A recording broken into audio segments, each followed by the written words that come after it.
Hi, I'm Andrea Lapomi, and this is video number 4 in a series for Ethics Mini Rules and Boundaries. Ethics Mini Rules and Boundaries is a continuing education course for massage therapists at confidentmassage.com. You can go to confidentmassage.com to find payment instructions, quiz instructions, and to find a downloadable file with the text that accompanies this video series.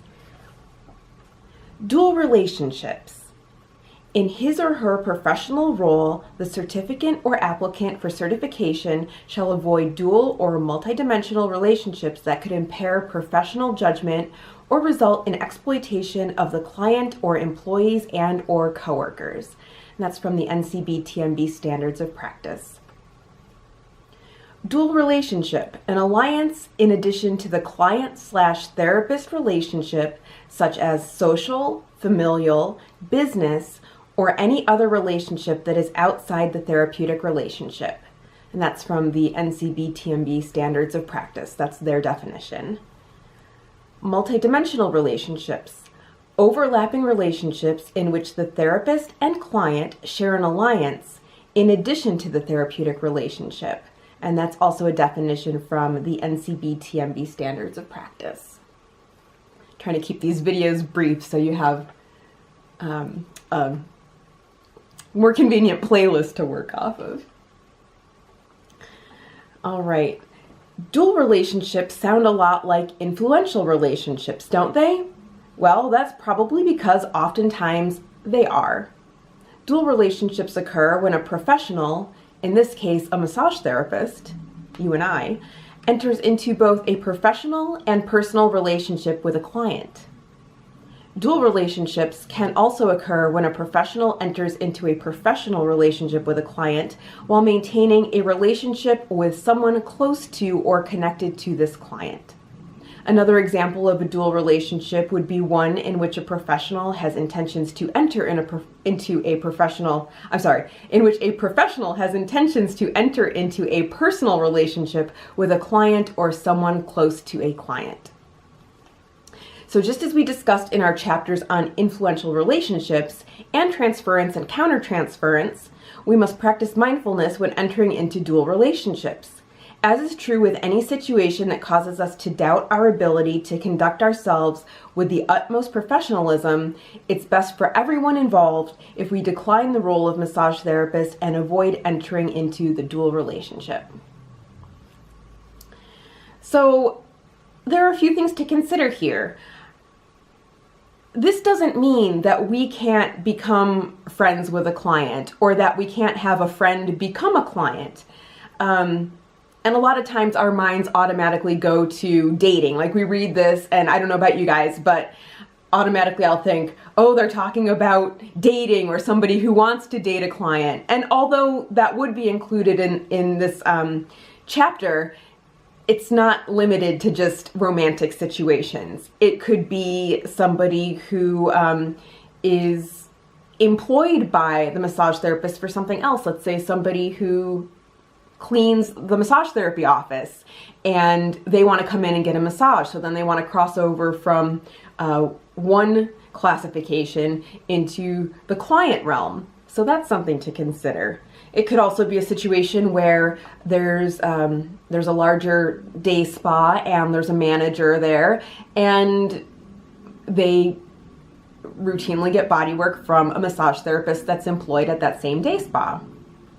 So there are countless examples of a dual relationship or an influential relationship and what those can look like. So we have a question here from somebody that's taking the course. My cousin wants to come in and see me for a massage. Over the years, I've listened to her go on and on, nitpicking nail salons, housekeepers, body waxers, etc. I don't know what to tell her. I'm afraid she'll speak badly about my massage. Thank you for your question. I think that's a good one. And it's probably more common than we realize. So I can share some personal insight into this. I do have people come in and get massages that I've initially met socially or through a friend of a friend, that kind of thing. And those have been overwhelmingly wonderful experiences, and I treasure both my personal relationship with all of those people and my professional relationship with them, and it's never been an issue in that situation.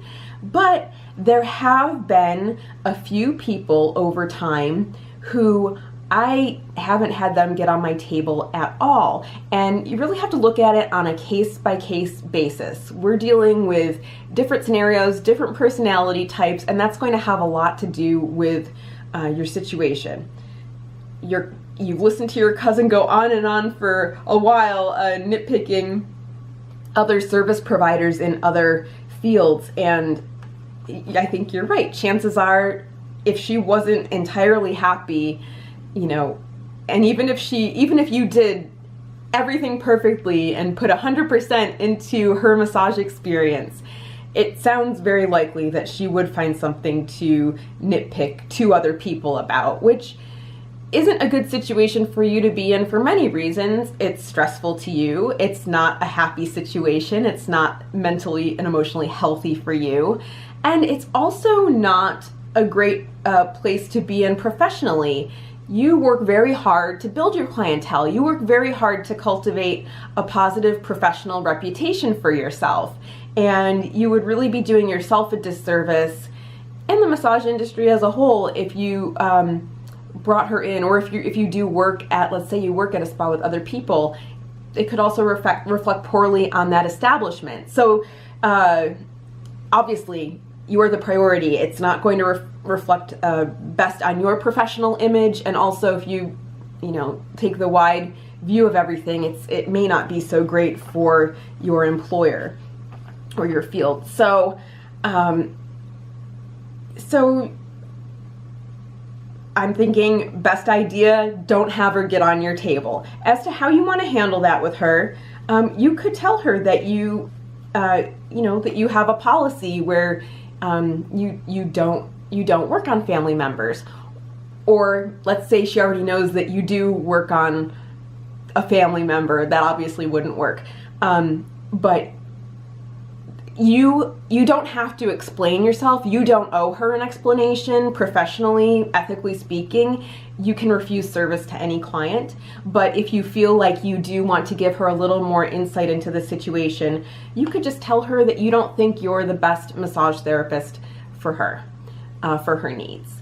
And if you did feel comfortable referring her to another massage therapist, perhaps somebody that you talk to first about the situation, so you weren't pushing a high maintenance client onto an unsuspecting massage therapist, because they probably wouldn't appreciate that. Remember the golden rule, we wouldn't want that to happen to us.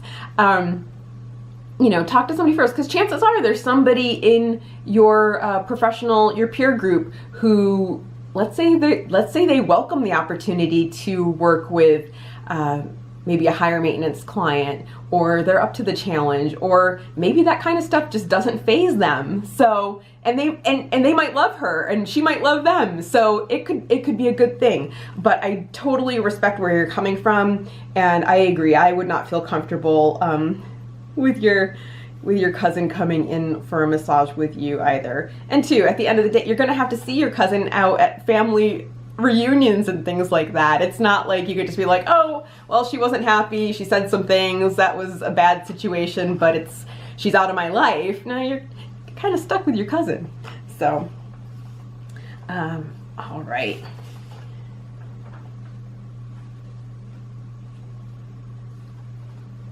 Moving on, and this one is, I'll probably keep it brief right here, but later on toward the end of the course, I think we're going to revisit this and talk about some other real life scenarios that involve this chapter.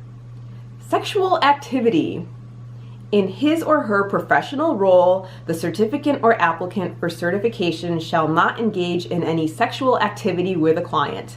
And that is, of course, a quote from the NCB-TMB Standards of Practice. Look, guys, I don't even know what I can add to this one.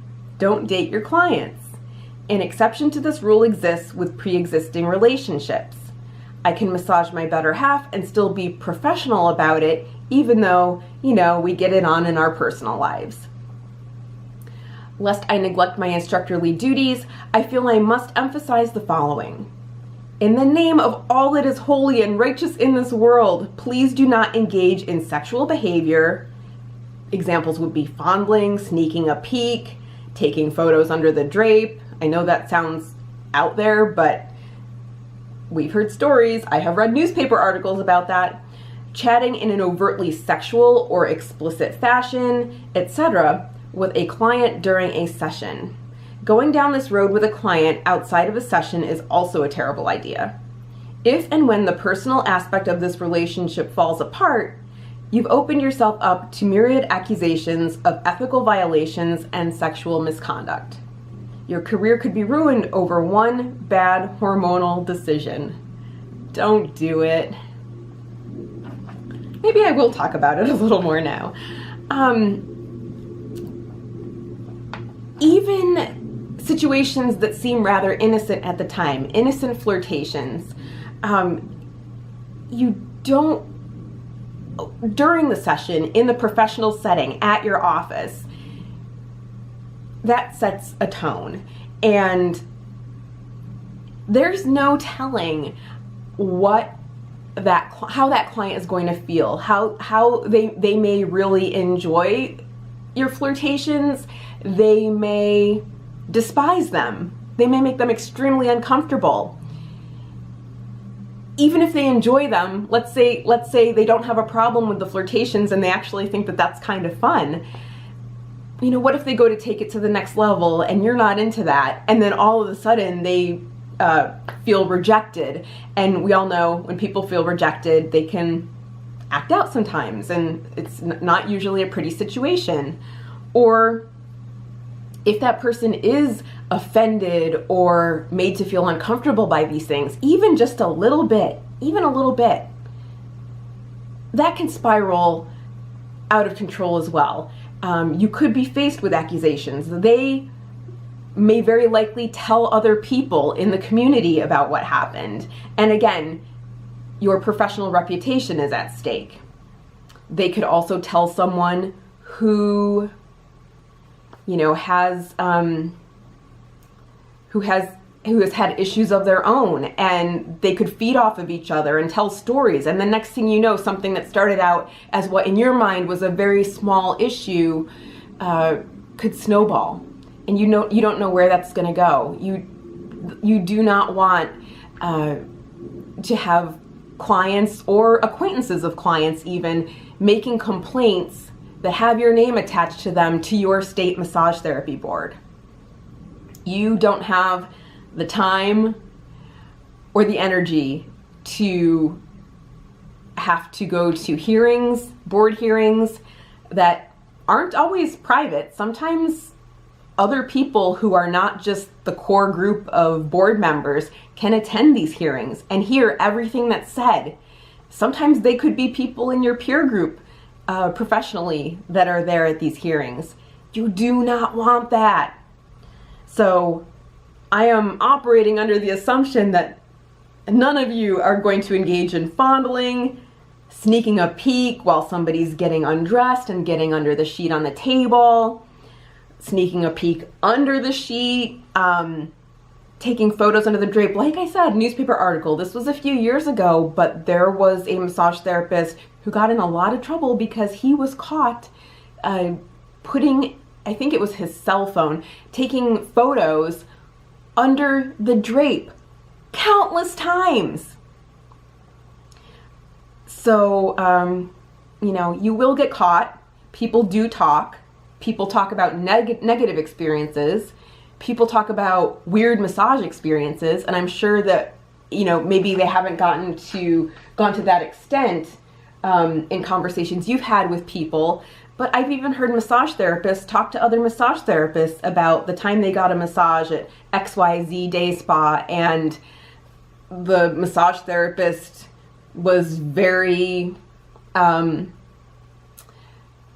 free and loose with the draping, for example, or that the drape moved and a sensitive area was exposed, or when the client flipped over, and these are massage therapists telling other massage therapists, when the client flipped over, something was exposed or something like that. So accidents happen, but patterns are patterns, and please be super careful. Do not ever knowingly engage in flirtatious behavior. Do not initiate flirtatious behavior.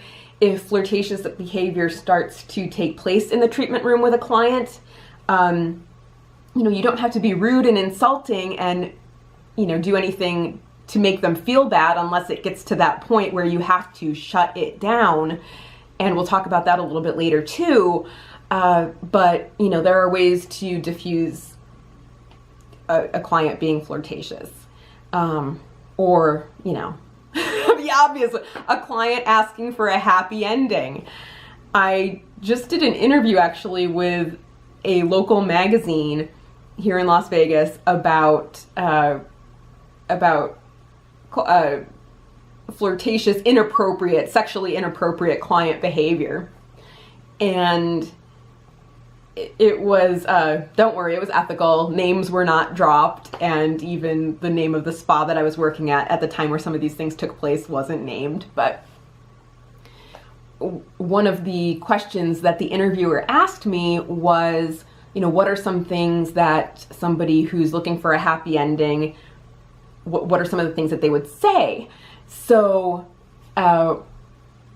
sometimes somebody might say, and I think this is pretty common, does anybody ever ask you about happy endings? As if they're just curious, they just want to know.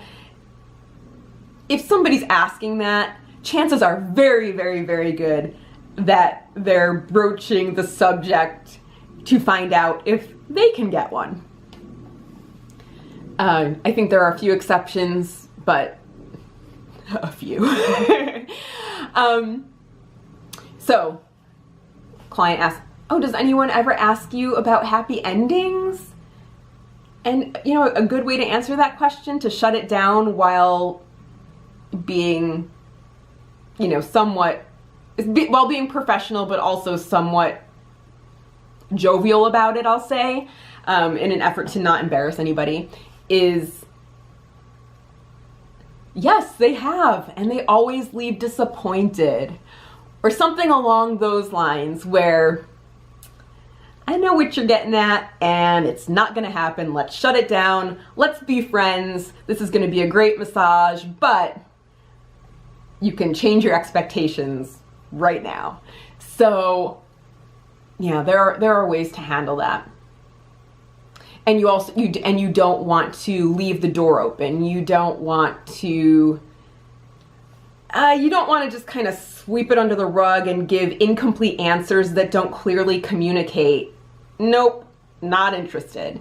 You'll save yourself a whole lot of hassle and a whole lot of trouble if you just communicate, again, clearly and honestly with people while maintaining a professional demeanor.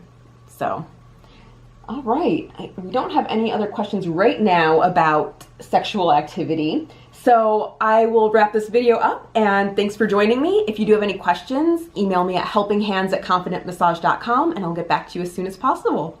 Thanks for tuning in. I'll see you in the next video.